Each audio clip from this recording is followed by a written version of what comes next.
It doesn't look like it.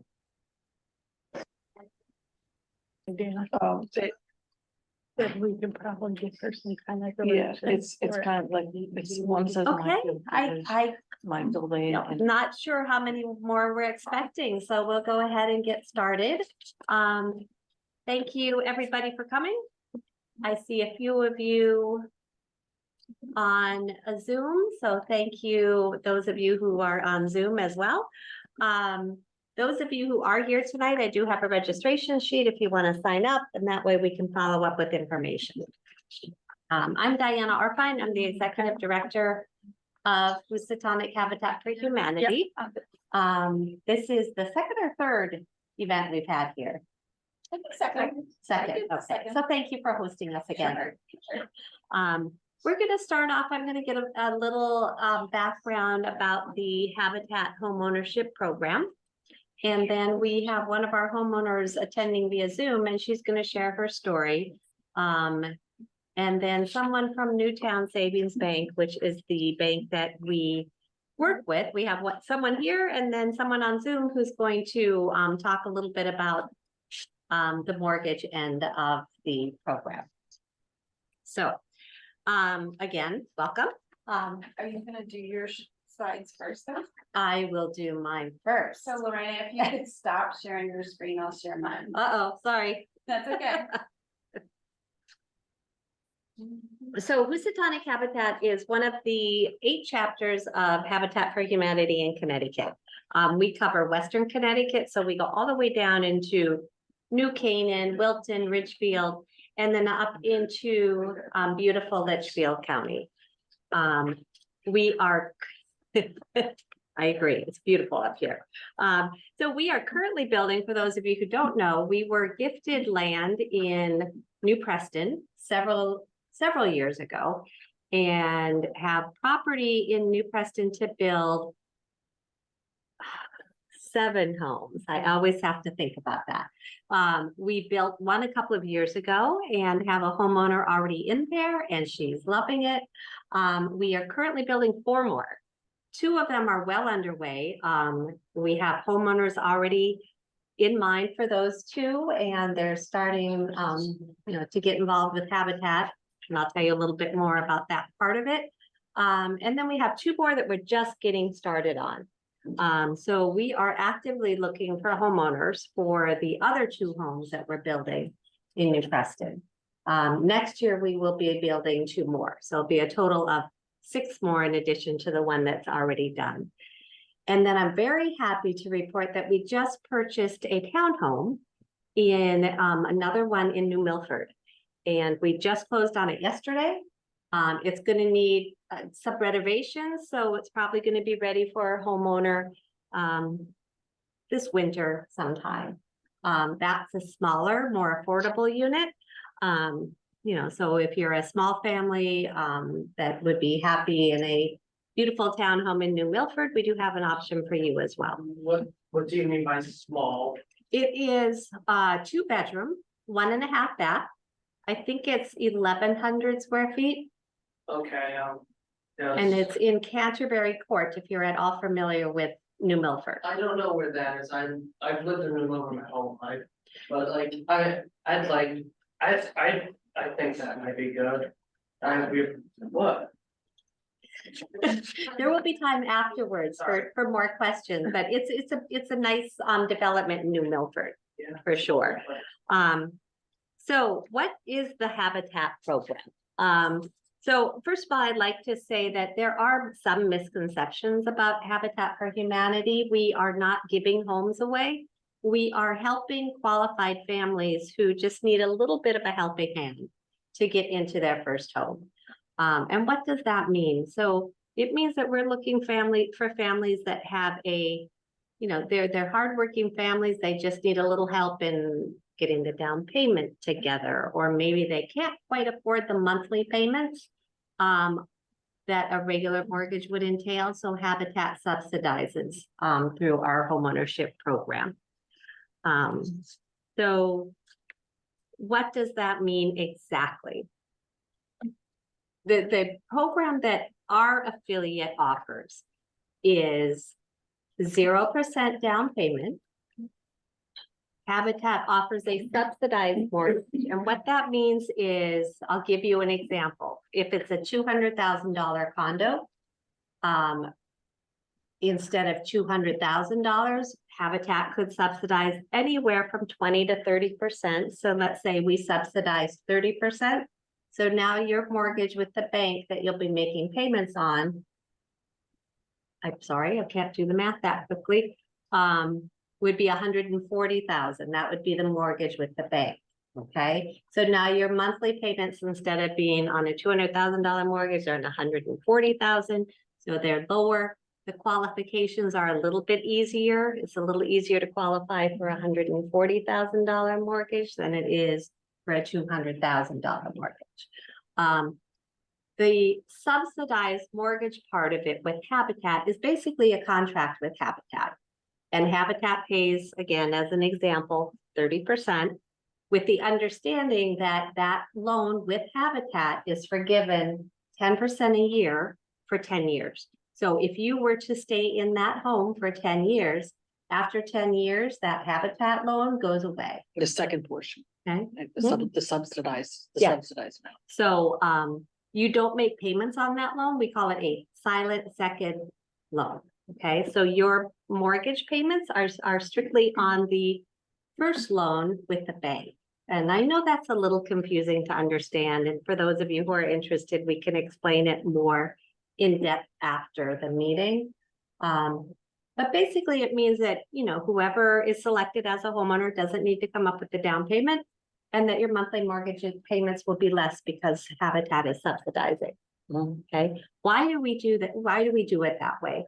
Part of, you know, the home ownership program, you know, people want to own a home to develop roots in the community, right? So if we forgive it, you know, 10% a year, we're encouraging the homeowners to stay put and to stay in their community and develop relationships, really make bonds. It's a way to encourage them to grow where they are, right? So after 10 years, if they choose to move on, you know, that loan goes away. Part of the homeownership program as well through Habitat is sweat equity hours. So our homeowners have to have some skin in the game. We ask them to perform 250 hours of sweat equity. That can be anything from helping to build their own home, painting alongside with the volunteers, doing their landscaping in their own yard. They could be helping on another Habitat home or a different Habitat project. We don't just build homes, we help senior citizens with home repairs. There's all sorts of things, but it's 250 hours. Our homeowner, who's going to talk a little bit about her story, she can explain examples of what she's done to get her hours. 50 of those hours are financial education courses. Those are required courses from the bank. It is also some one-on-one financial literacy, some financial coaching with a financial advisor. And we have one here on the call who's going, actually, I think we have two on the call. And they'll talk a little bit more about what they offer as well. But they do everything from help you come up with a budget. If you need a little help in getting like your credit score up, you know, they can help you with that even before you apply to be a homeowner. And then after you're a homeowner, they help you, you know, maybe figure out ways to save money for those emergencies that are going to come up when you own a home, right? So Habitat helps you throughout the entire process. Before you are even a homeowner, as you're applying to be a homeowner, and then after you purchase your first home. So there's a lot of handholding along the way. We know for many of our homeowners, it's not only their first home, but sometimes, often, usually, first time anyone in their family has owned a home. You know, so they don't have a lot of people they can turn to in their own home. So Habitat is there to help them along the way.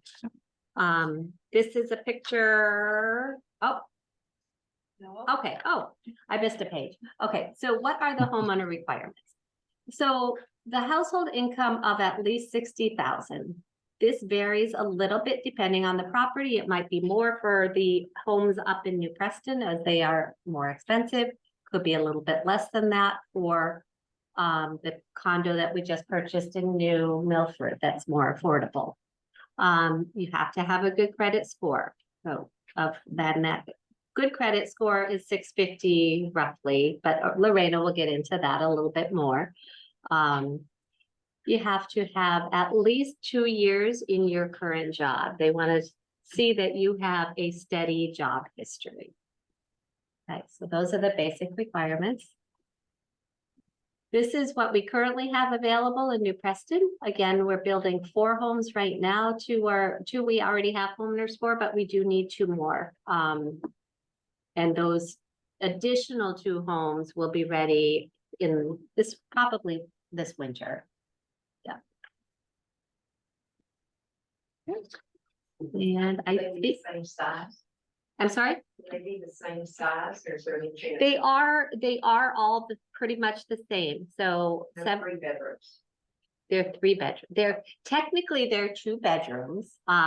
There is a 3rd room that's a den that could certainly, yeah, that could certainly be a 3rd bedroom. Yeah. They're- What's that mean? A den is like another room that you could use like for an office space or anything like that. But if you wanted to put a bed in it, it could be a bedroom, but technically it's a 2 bedroom. So, yeah, they're all gonna be the same. I believe one is maybe backwards from the other, but they have unfinished walkout basements, which is a nice option. For anybody who does want to down the line, make it a little bit bigger. Okay, I am going to turn it over to Eliza or Joe. I don't know which one is going next. Joe, okay. Yep. So Joe is one of our volunteer financial advisors. Hi, Joe. Hello, how are you? Good. Nice to see you. You as well. So thank you for the intro. So my name is Joe Mano. I do the financial literacy and education for Housatonic Habitat for Humanity. And we're going to be talking to one of our current homeowners, Eliza. Eliza is the model for us.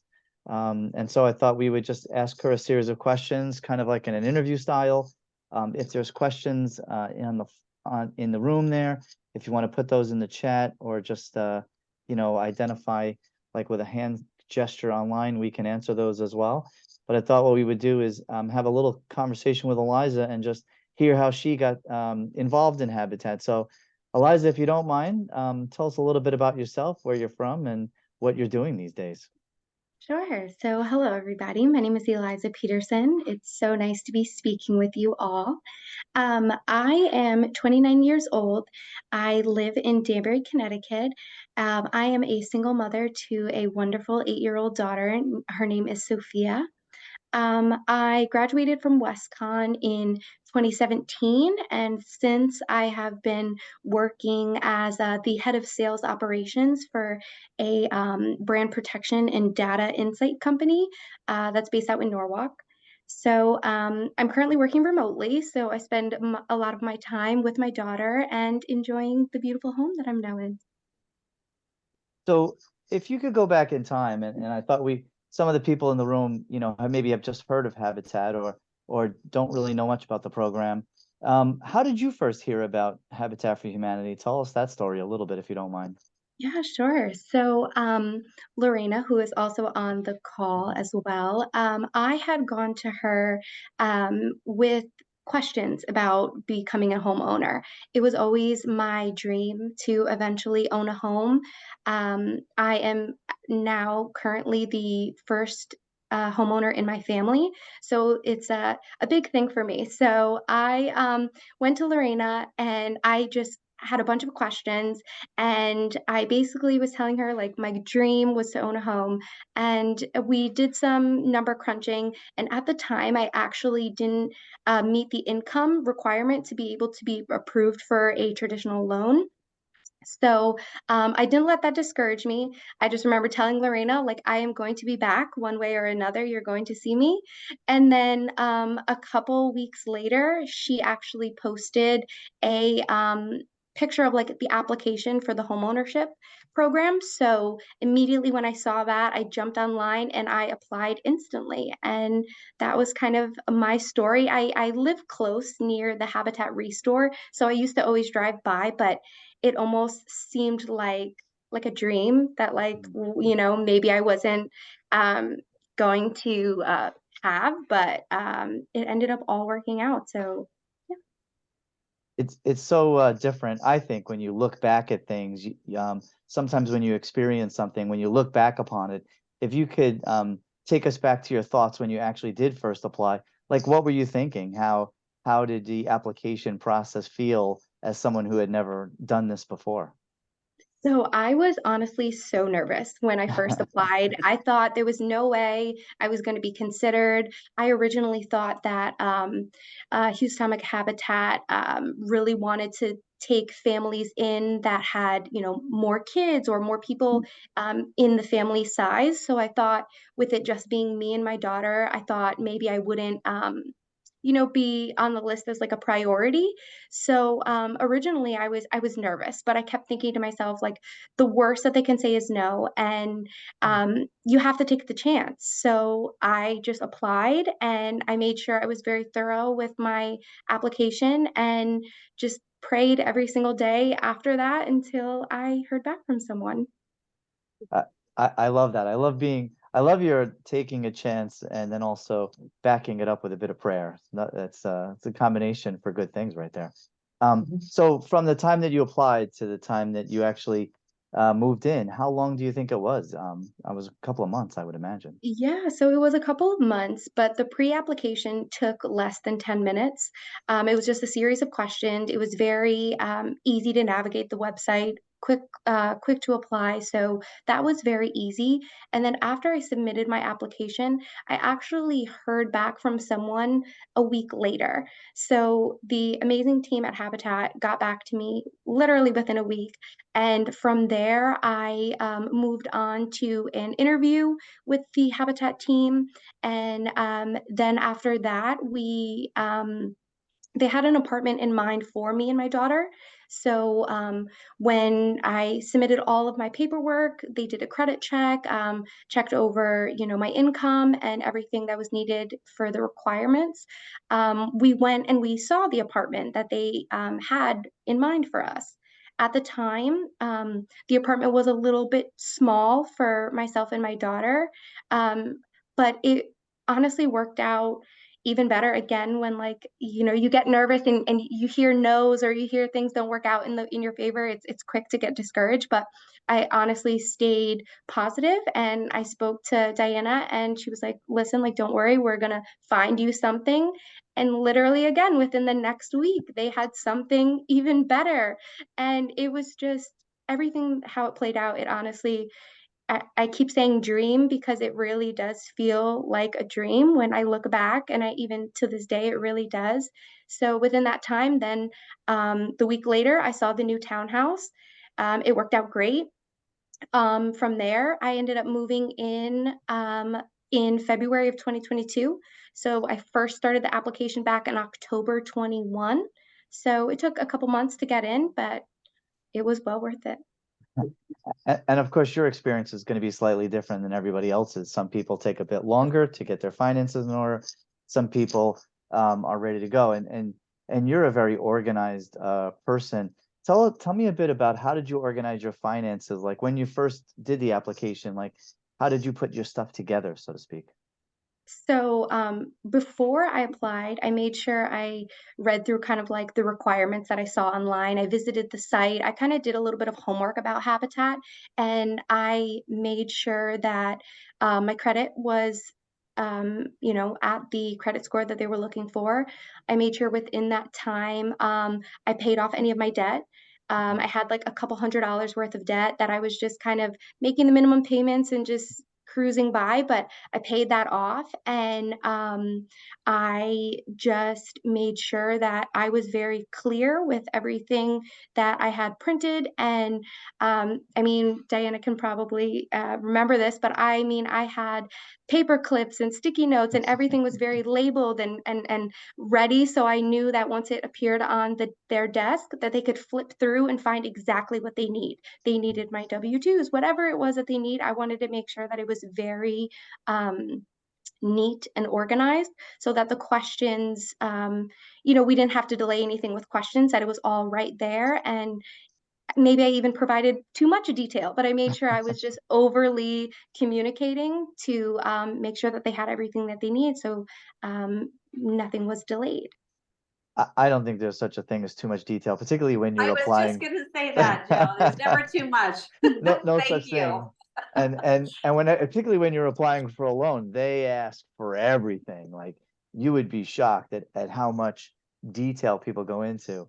So what would you recommend to other people if someone said, regardless of whether you're applying for a Habitat home or any home, you're starting to think about a home, what would you recommend to people of what they should start doing now? Because you don't necessarily have to wait for that moment. What do you Yeah. recommend?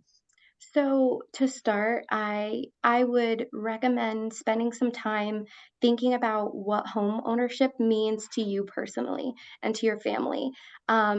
This might sound like, silly in a way, but I really wanted to visualize myself as a homeowner. I told myself that this was going to happen. I dreamt of this. I really wanted to um, feel like this was going to happen. So I spent some time just kind of fantasizing in my mind, like, what would it be like if I was a homeowner? What would I do to my home? How would I organize it? What would I buy? What would I, so I just really wanted to spend some time thinking of like how it would bring my family together, how it would provide my daughter with security and safety, and how, it's a step to generational wealth. And I just wanted to really make sure that I was fully ready and grateful for this possible experience, because I know that if it ended up working out, that I would fully appreciate everything, because, I spent some time really thinking about what this meant for me and my family and how I would pay it forward in some way. Um, but aside from that, I would definitely recommend getting your finances organized. So whether that means cutting down on debt, paying off some things that you have kind of lingering over, I would definitely recommend that. And also kind of limiting the amount of, possible hard inquiries or soft inquiries on your credit. So don't go out applying for 3 credit cards and thinking like this is going to go smoothly. So definitely just kind of being very mindful of where I am spending my money, how I'm spending my money, and just making sure that I had some money saved, because I know that there was going to be closing costs and things. So I made sure to save every dollar that I could in the meantime, while also being very mindful of what I was spending my money on, so that I knew when it came time to print out all the paperwork, it was going to be very clear that I was budgeting, that I was paying down debt, and that, I wasn't just spending frugally. That was very good, because you mentioned a few things to do and a few things not to do. And so on the to-do side, get organized and have your paperwork and pay down your debts. And then on the not or to avoid things, I think you're right. I think some people just, you might have some credit, and so you open up a new credit card and then move everything to the new card, but that doesn't necessarily solve a problem. And sometimes it creates more. So I think what you just mentioned is a really good advice. And also, I think Diane had mentioned earlier that we look at how long you've been in the same job. And so being in the same job for a while is actually a benefit to most mortgage applications. So now that we'll fast forward to February of 2022, and you went to your closing, and now you own your own home. What's it like? Tell us, how does it feel? It is a feeling beyond what I can put into words. The peace that I have, the feeling of security and safety, and just every day just feeling so hopeful for the next day. I finally don't have to worry about my rent being raised, or my loud, inconsiderate neighbors, or just feeling like my hard-earned money was going right out the window. Um, it really feels like I am setting my daughter up for success in the future. Um, my parents never owned a home. I moved around so much. It was ridiculous. And I just remember that sense of just not feeling like I had roots, not feeling like I was stable anywhere. And now it is unbelievable to wake up every morning and to know that this is my home that I share with my daughter and that we can live here for as ever long as we want. And, there's not leaking windows or things that are going wrong. My old apartment was, very, very old. It was kind of falling apart. Like, every time it rained, the windows would leak, like, really crazy things would happen. So it just feels great to wake up every morning and just feel so comforted in your home and be able to know that this is a place that I can grow and feel safe, and now it's ours. It's honestly the most amazing feeling I think I've ever felt aside from giving birth to my daughter. That is very nice. So, I always love to hear you tell that story. Just talk about it in general. It really is very, very heartwarming. And Diana had mentioned earlier, this is one of the things about the 10-year program. One of the reasons why the second down payment gets paid off over 10 years, because over that time, and each year we celebrate an anniversary. So I remember, Oh, yeah. talking to you a couple months ago and saying, "Woohoo, 1 year anniversary!" Like, Mhm. it's just a nice, feeling to be, as you say, have roots, and it is a step towards generational wealth, because one of the things about owning your home is that the value has the potential to go up in the future. And so that is really how lots of American dreams have been made over time. Um, so what now, you talked a little bit about making some changes, and how does that feel like when something happens in your house? Because anybody who's owned a home knows that Mhm. something happens. It always does. But how does it feel now that you're the homeowner when something happens? Obviously, it's your responsibility on one hand, but you do feel different about doing things around your home. So tell us about that a little bit. For sure. So, of course, things are going to pop up. There's things that, happen, and you just have to pivot and adjust and, be as positive as you can. But honestly, I find myself happy to fix anything. So far, there hasn't been anything that I really needed to fix. I'm outside kind of doing my garden and making it nice, and um there's really not much. I had to replace a few light bulbs and, kind of minor things, but honestly, I'm thrilled to do so, and I feel like any improvements that I make to my house, it's not like I don't really view it as a stress at the moment, because I think, like, this is mine. I'm investing into it. I'm making it better. I'm making it better for myself, for my daughter, and I'm happy to do so. Whereas, like, before, when I was renting, it's like there's things that you want to fix and you can fix, but you're like, wait, let me call the property management company, like, let them fix it. Like, I'm not going to spend my money on it. I'm not going to live here. Um, so to be in my own home, and yes, it is kind of scary to know that, like, if anything goes wrong, you do have to fix it, but there's a sense of pride in fixing it because it's yours, and it can be fixed. Anything is, fixable. I love that. Anything is fixable. If something happens in my house, I may call you if you don't mind, if that's okay. I'll do my best. But it is a mindset difference. When you're renting, it's someone else's place and you're temporary. And when you're owning, it's yours. And that it is just a different mindset. So let's talk a little bit about finances. How do you think about money and finances now versus maybe how you thought of it previously? Has it changed you, or what's your different thought process now when you come across things?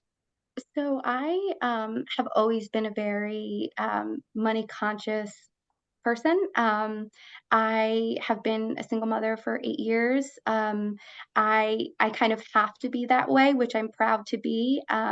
So I was always very good at budgeting and making sure that I didn't spend more than I was making, and but throughout the financial literacy courses that I've taken and partnering with you, Joe, and learning all that I have, I'm honestly today in a better financial place than I have ever been. I have been learning so much about ways to budget better or smarter. I've saved more money now than I've been able to. I'm also, thinking about ways to invest and different ways to kind of, make your money work for you in a sense. But Mm. I've learned so much with Habitat that I am so grateful for everything because I truly am at a better financial pace today than I ever have been, and I know it's only up from here, so I am just so grateful, and honestly, they Habitat provides you with so many resources, so much to learn from, so much that you can really take and flourish with if you really want to absorb it in the way that I feel like I have. Um, Every single class, I took notes, I reread things, I made sure that I was really soaking it all in because people pay for financial literacy courses. You if you want a financial advisor, you have to pay for that. So to be able to have these resources and these wonderful people right there for me throughout the whole entire process, it's something that I could have never taken for granted. I would have never done that. So I really made sure to soak it all in and learn as much as I had, as much as I could. And honestly, I think because of that, I have now gotten to the place that I am financially because with all the help and the resources that I've been given. Well, in fairness, you are the model student, and I tell people, there's sometimes when and I remember being a kid, and the teacher would say, this class is going to give you as much as you put in, and Mhm, and it's really up to you, and you don't have to do that homework, but if you mhm. do the homework, you're going to be better off for it. And I think you are the prime example of that. That anytime I've sent you materials, not only do you watch the materials, but your analysis and your thought process and how you look at them and view them and then think about them has been some of the best feedback I've gotten from all the people I've interacted with. So kudos to you.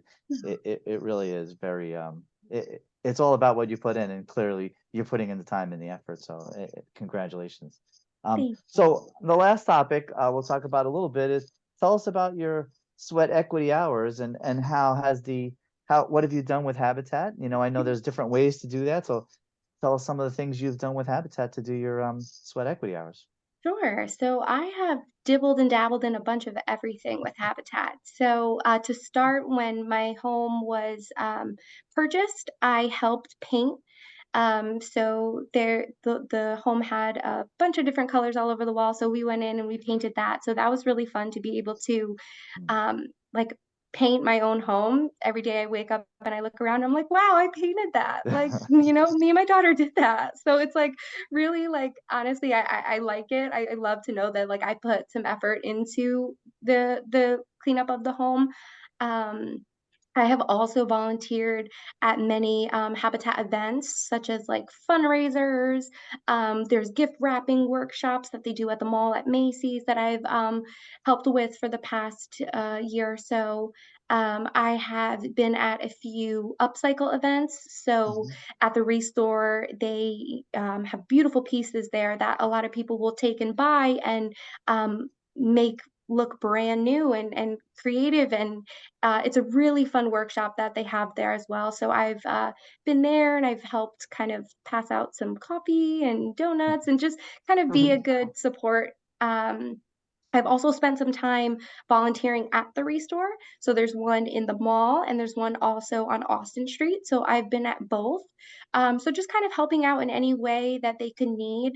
I have also helped with various like marketing admin tasks. So I've done some work on like LinkedIn and through their CRM and just kind of anything that they need some help with. I've even passed out flyers, hung flyers all around Danbury. So honestly, I am happy to help Habitat in any way. So I think the sweat equity has been a great chance for me to not only show my appreciation towards them, pay back, for being selected for this home, but it also has allowed me to make connections with people that are truly incredible. The volunteers and the staff, and just even the people walking in and out of the store are truly incredible people. So just during this time, I find myself not wanting the sweat equity to like end. I feel like I will always be here to help and volunteer in any way possible, just because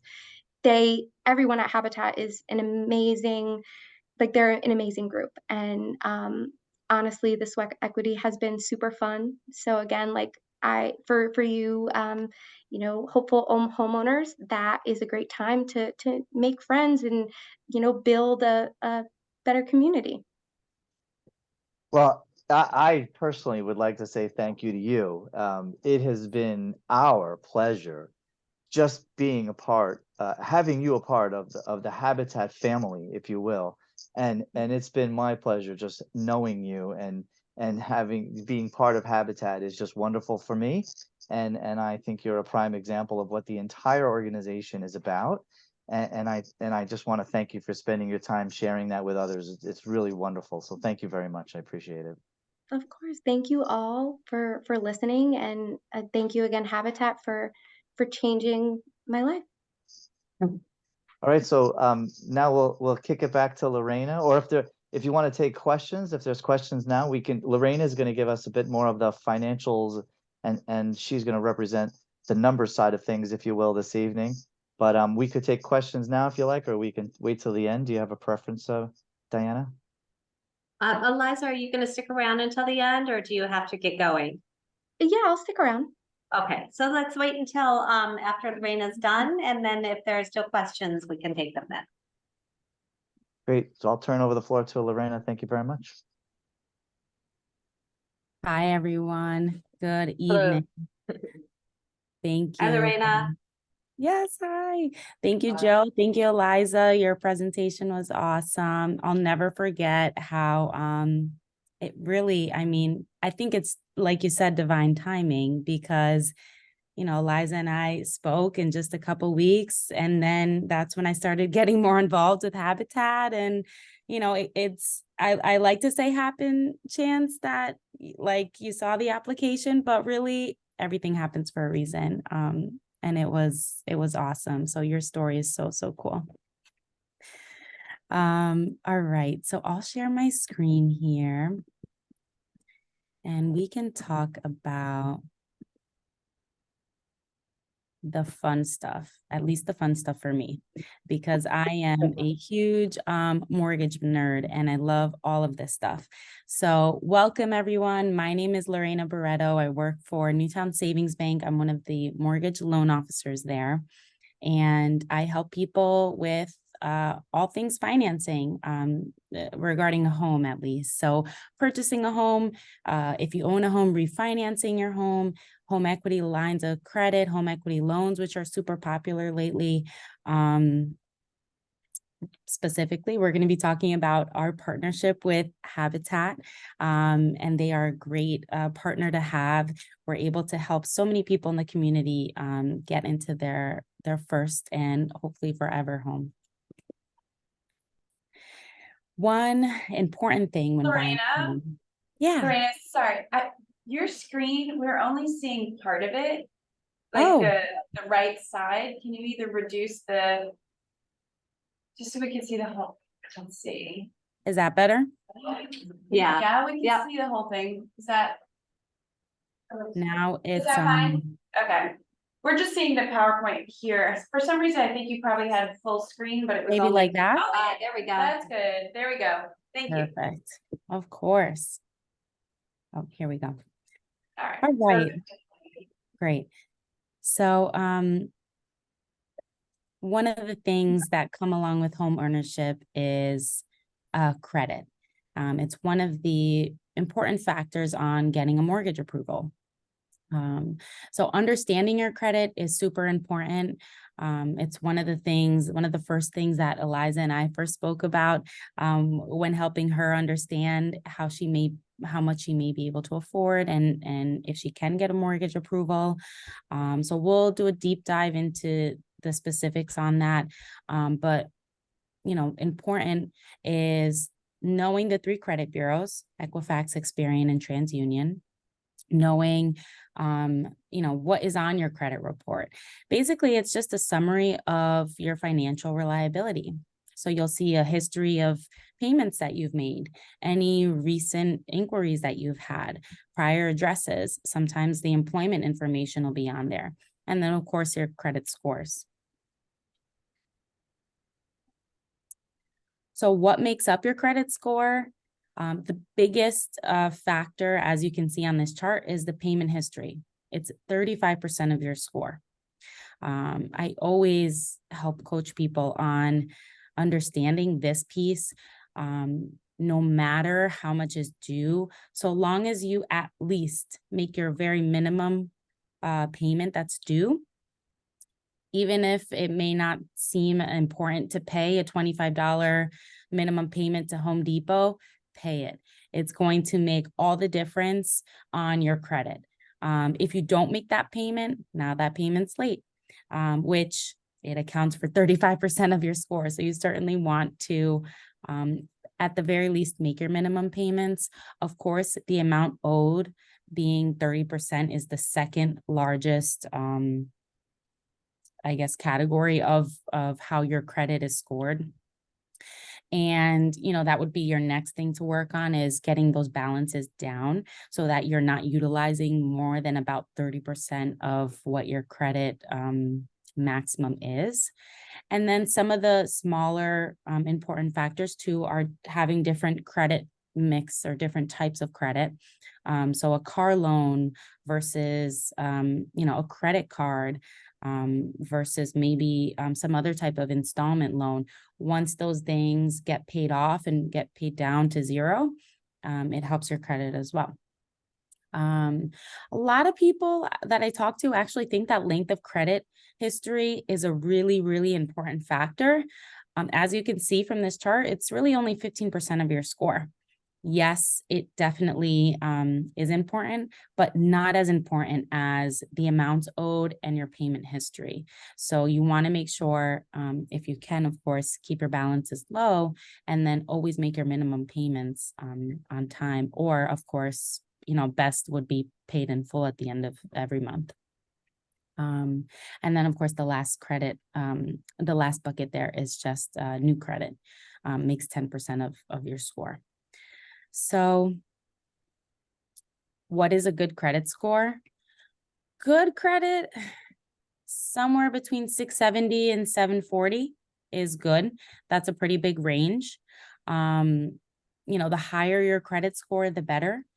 Most recently, there's been lots of news about interest rates and credit, and the news has not done a very good job at explaining what's gone on with the changes in the interest rates and how it's affected by our credit score.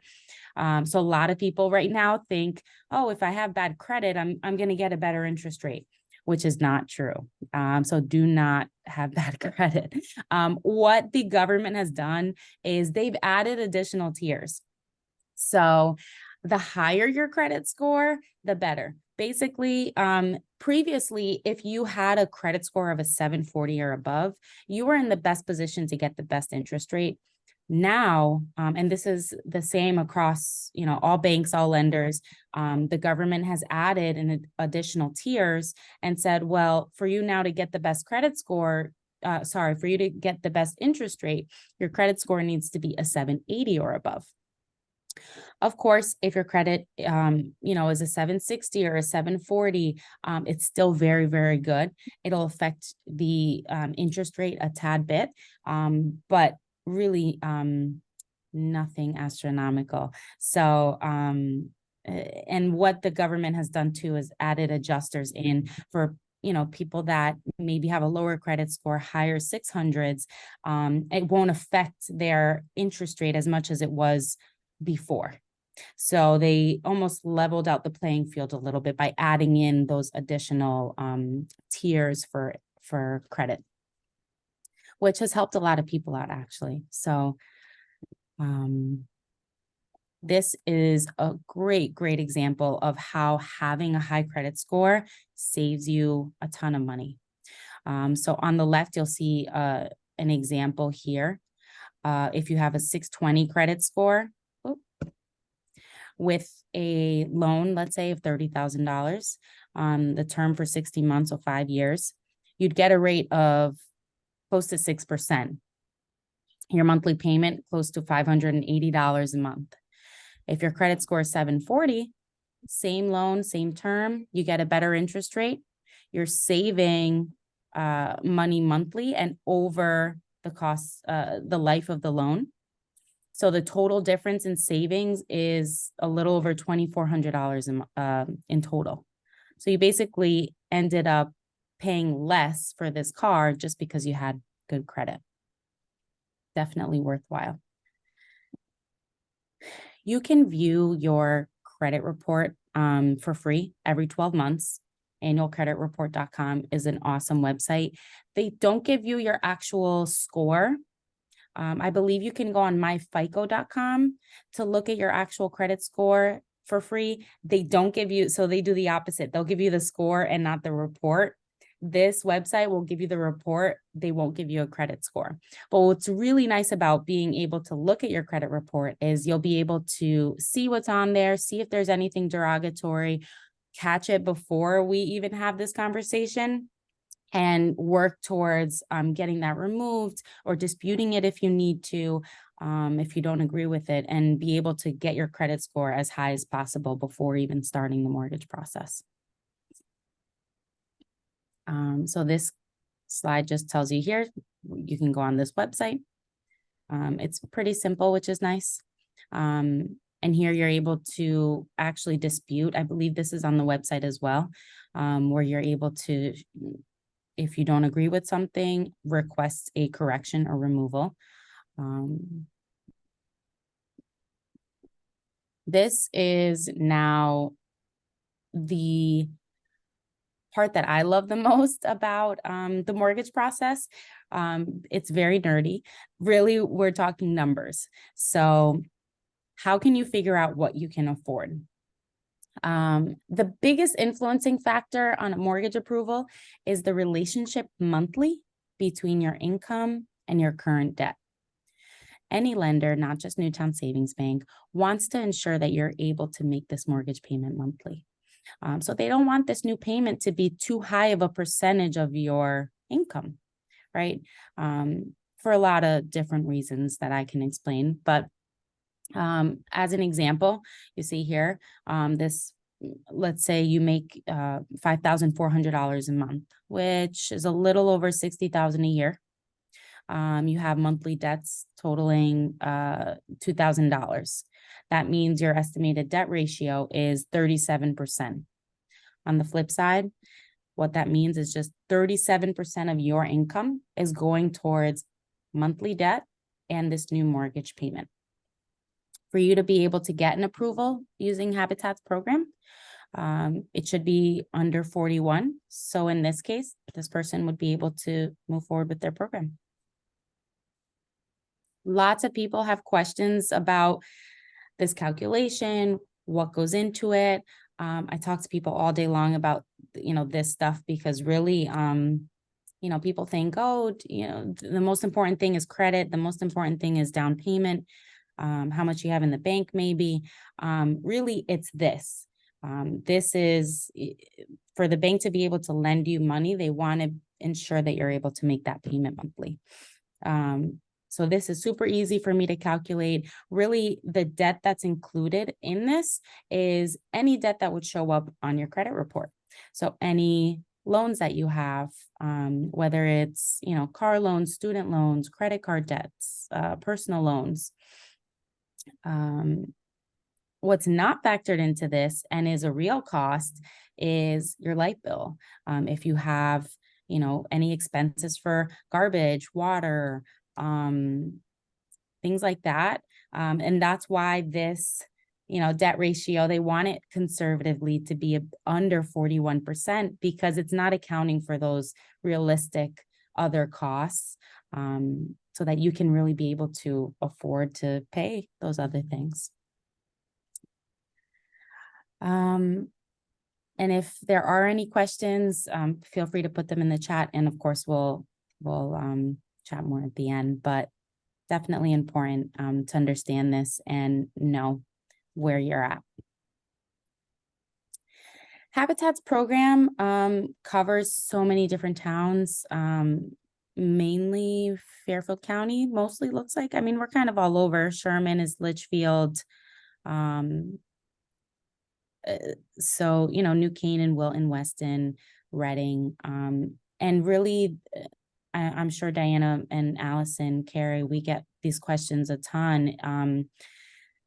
We cover all these towns, but it's a balance between applicants and the homes that are available and, you know, in our stash. So it's amazing that we're able to get another home, the home that was closed on yesterday.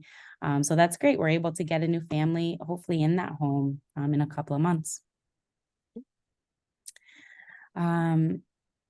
So as Eliza mentioned, I mean, Habitat is awesome from beginning to end. You're able to learn about personal finances.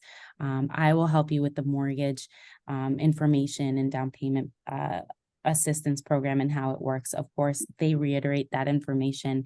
You do have to take a first-time homebuyer education course, which can be done online. That is part of the requirement for getting the loan and getting the mortgage. But you learn a lot through that.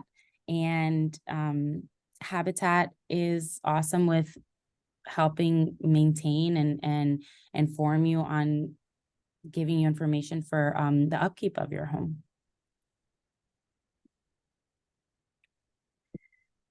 So here is the pre-screen application. There's a full application, which has a different link, but the pre-screen will help. I think Eliza said it was like 10 minutes, right? That's the link that you did first.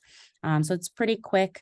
They're able to quickly be able to say, it seems like you may be able to move forward or not right now, and then help you with next steps in being able to hopefully qualify for their program. Applicants typically will be evaluated for need, right? Affordability as a first-time home buyer, the ability to pay. So you do want to make sure that you have good credit, and your sweat equity hours, which can be done, you know, during post home ownership. And just to conclude here, we have some contact information. I need to update this because this phone number, I'm not sure who that goes to. But I can put my information in the chat box as well. Great. Great. Thank you, Lorena. Is that it? That is all. Okay. Eliza, I just want to say how thrilled we are to have you here with us tonight, sharing your story. You've been terrific to work with from beginning to end, and we're so happy to have you as a Habitat homeowner. So thank you for coming. Thank you. Thank you, guys. It was a pleasure. Anytime. Okay. Any questions from anyone here or online? Yes. Is there a maximum income? There is a maximum income, so Would that be? yeah, in order to remain, you know, we try to follow the HUD guidelines. So there is a maximum. It varies depending on the town that you're in. But yes, we have turned people down because they make too much money for our program. So like for what, Washington, what might it be? It also depends on the number of people in the household. Yeah. Is it like 100% of median or 80%? We go for 80%, which is the HUD Of the guide. median Yeah. income, yeah. Yeah. Right. And they just came out, I think they just updated the figures, They so did. I don't know what they are right now, but Sure. yes. When it says 2 years at a job, if you, I worked 8 years at a job as a contractor, they just started a new job doing basically the same, but better So this as is, an employee with benefits. this is a question for someone from the bank. So you were contracting, so you were kind of self-employed? No, I was a W-2 employee. Oh. I worked for a company that contracted me to a big company, for 8 years. And I just started, this is my second week, with the new company. It's not new, but I mean, a new to me company, Right, but the same line of work, same line of yep, work. it wouldn't be a problem. It wouldn't be, okay, thank you. Any other questions?